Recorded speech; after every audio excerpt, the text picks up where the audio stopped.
በመድረኩ የተገኙት የኢትዮጵያ ፐብሊክ ሰርቪስ ዩኒቨርሲቲ የጥናት ቡድን አባላት የጥናቱን ሰነድ ያቀረቡት ሲሆን በቀረበው ሰነድ ላይ የመድረኩ ተሳታፊዎች አስተያየትና ጥያቄዎችን አንስተዋል። የቦንጋ አመሰራረት በአንድም በሌላ መንገድ ብንሄድ የምናገኘው ታሪካዊ ነው፣ ካልቸራል ነው። ትሬድ ሩቱ አለ። ከዚህ ከጦርነት መከላከል ጋር ተያይዞ ቅድም ከተጠቀሱ ዓመታት የነበሩ የአባቶቻችን አሻራ ያለበት ነው። ስለዚህ እነኚህን ታሪኮች መጥቀም በሚችሉበት ኢኮኖሚክ ቫልዩ እንዲኖራቸው በማድረግ የተፈጥሮ ሀብቱንም እዛው ሲንክሮፕሬት አድርገን የምንመሰረትበት ትልቅ እድል ነው አሁን እየመጣ ያለው። በሀገር ደረጃ ተወዳዳሪ ከተማ መፍጠር፣ ተወዳዳሪነቱ ለዜጎች ምቹ ከተማ፣ ስታንዳርዱን ያሟላ ከተማ መሆንም ስላለበት ለዚህ የሚመጥን ነው የተዘጋጀው የሚል የራሴ እምነት አለኝ። ፕላኑ መሬት ላይ ወርዶ ተግባራዊ እንዲደረግ ኃላፊነታችንን እንወጣለንም ብለዋል። ለወጪ ትውልድ እንዳይረግመን ስለዚህ ተገቢነት ስላለው በየፊናችን እዚህ አዳራሽ ያለን ምርጥ ፕላን እየተዘጋጀ እንዳለ መስዋዕት ሊከፈል እንደሚችል የአሁኑ ኑሮ ማየት ሳይሆን የወደፊት ልጆቻችን ማየት እንዳለብን ትልቅ ስራ ሊሰራ ይገባል የሚል ሀሳብም ይኖረኛል። ተግባሩን የሚያከናውነው የአካባቢው ህዝብና ባለሀብት የሚለውን ወስደን እኛም እዛ ውስጥ የሚገጥሙትን ተግዳሮቶች በጋራ እየታገልን ለዘመናት ስንጠይቅ የነበረ ጥያቄ መጥተው እዚህ ለመድረሱ እኔ እጅግ በጣም ደስተኛ እየሆንኩኝ። ተጓዳኝ ችግሮች ይኖራሉ። ተቀብለን ነው፣ ፈርተንማ ሊሆን አይችልም። ተቀብለን ነው። ጉዳት አለ፣ መንገድ ዳር ያለን ቤቶች ሊነኩ ይችላሉ። ይሄ ተጎድተን ነው። ዝም ብሎ በጣም በአየር ላይ የሚመጣ አይደለም። ይሄ ፍላጎት ምኞት እውቅናም መስጠት አለብን እንዲተገበርና ይሄ የተነሳው ሐሳብ ተገቢ ነው፣ እኛ መነጋራው ነው ብዬ አስባለሁ። የቦንጋ ከተማ ነዋሪዎች ቁጥር ከጊዜ ወደ ጊዜ እየጨመረ የመጣ ቢሆንም ከመረጃ አደረጃጀት ጋር ተያይዞ ክፍተቶች እንዳይኖሩ በሚገባ መታየት መቻል አለበት ሲሉም ተናግረዋል።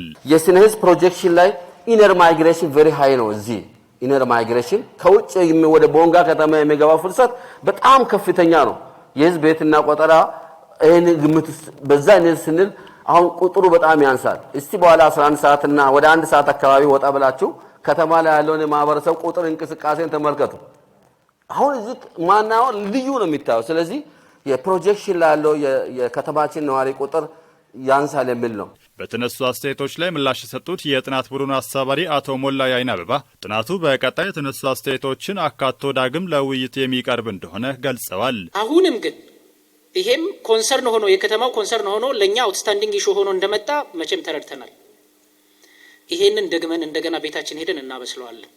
የመጡት ሐሳቦች በሙሉ እንደገና እንደ ቡድን ቁጭ ብለን ተወያይተን ምናካተት መሆኑን ኮንፊርም ማድረግ እንፈልጋለን። አመሰግናለሁ። የቦንጋ ከተማ አስተዳደር ከንቲባ ዶክተር ተክላ አቡሎም የአገልግሎት ሰጪ ተቋማት ሁሉንም ተደራሽ ማድረግ እንዳለባቸው ገልጸው ከተሞችን ማሳደግ በሚያስችል መልኩ መከወን ይገባል ብለዋል። መሀል ከተማ ላይ ሁሉም ኢንክሉሲቭ ሆኖ መካተት መቻል አለበት ማለት አይደለም። የት አካባቢ ነው ልዩ የኢንዱስትሪ ኤሪያ መሆን መቻል ያለበት? የት አካባቢ ነው የተቋማት ኤሪያ መሆን መቻል ያለበት? የት አካባቢ ነው በትኩረት መኖሪያ ቤት መሆን መቻል ያለበት? ያ ማለት ለምሳሌ ተቋማት በሚበዙበት አካባቢ ላይ ኤክሰፕሽናል የሆኑ መኖሪያ ቤቶች አይኖሩም ማለት አይደለም። የከተማውን አረንጓዴ ልማት ያቀፈና ማህበረሰቡን ተጠቃሚ ያደርጋል ተብሎ እንደሚጠበቅ ተናግረው በቦንጋ ከተማ ከጊዜ ወደ ጊዜ የህዝብ ቁጥሩ በፍጥነት እያደገ መምጣቱን አብራርተዋል። አንደኛው በእናንተ በኩል የሚመጣው ይሄ ስትራክቸራል ፕላን ጠንካራ ምክረ ሀሳቦችን ጠንካራ ቦልድ ለየትኛውም እንትን ሊያዳላ የማይችል እንዲህ ብንል ምን እንባላለን ሳይሆን ከተማዋን ነገ ከነገ ወዲያ ስንመጣ ምናልባት ሞላ ሊሆን ይችላል ወይም እዛ ካላችሁ ወንድሞቼና እህቶቼ የቦንጋ ነዋሪ ይሆናል ቢል እንኳን ወዶ ፈቅዶ የሚኖርባት ቦንጋ እንድትሆን ጠንካራ የሆነ ምክር ሀሳብ ከእናንተ እንፈልጋለን። ጠንካራ የሆነ ስትራክቸራል ፕላን እንዲመጣ እንፈልጋለን። ሁለተኛው የትግበራ አቅምና ቁርጠኝነት ከኛና ከህዝቡ ይጠበቃል የሚል ሀሳብ አለ። የእናንተ ጠንካራ ምክር ሀሳብ ፕላኑ ብቻ ሳይሆን እዚህ ቤት ውስጥ ያለው ሰው ለተግባራዊነቱ መክፈል ያለበትን ዋጋ መክፈል አለበት የሚል ሀሳብ አለ። ሶስተኛውና የመጨረሻ የባለድርሻ አካላት ተሳትፎና ቁርጠኝነት ለዚህ ከፍተኛ ሚና አለው። ፕላኑን ተግባራዊ ለማድረግ ቁርጠኛ መሆን ያስፈልጋል ያሉት ከንቲባው በዚህ ረገድ የከተማውን ነዋሪዎች ጨምሮ ሁሉም ባለድርሻ አካላት ለተግባራዊነቱ ዝግጁ እንዲሆኑም አሳስበዋል። አንደኛ ፕላኑ ሲያልቅ ለትግበራ ቁርጠኝነቱ ያስፈልጋል። ቁርጠኛ መሆን ያስፈልጋል ካስፈጻሚው አኳያ ማለት ነው።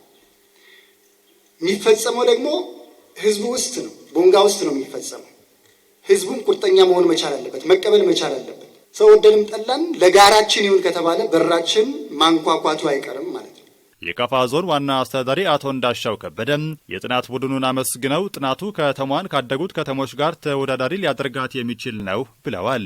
ቦንጋ ከተማ በዙሪያዋ ያሉ ወንዞችን ጨምሮ ሌሎች የተፈጥሮ ሀብቶችን መጠበቅ ትኩረት የሚሰጠው ጉዳይ መሆኑን ተናግረዋል። በወንዞች የተከበብን ካሉ ጸጋዎች አንዱ ወንዝ ነው።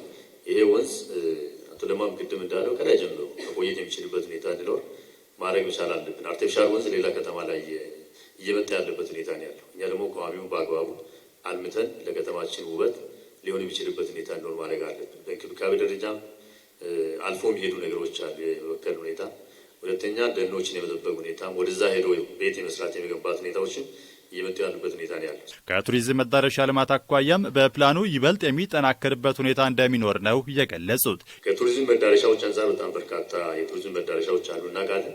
እኛም ብዙውን ጊዜ ወደዚህ ወደ ጌዳም አካባቢ ያለው በተፈጥሮ ቀድሞም የመጣ ስለሆነ ለቱሪስት መስህብ መሆን የሚችልበት ሁኔታ መኖር መቻል አለበት የሚል ሀሳብ ነው ያለን። የመንገድ መሰረተ ልማቶችም በፕላኑ ታሳቢ ሊደረጉ እንደሚገባ አንስተዋል።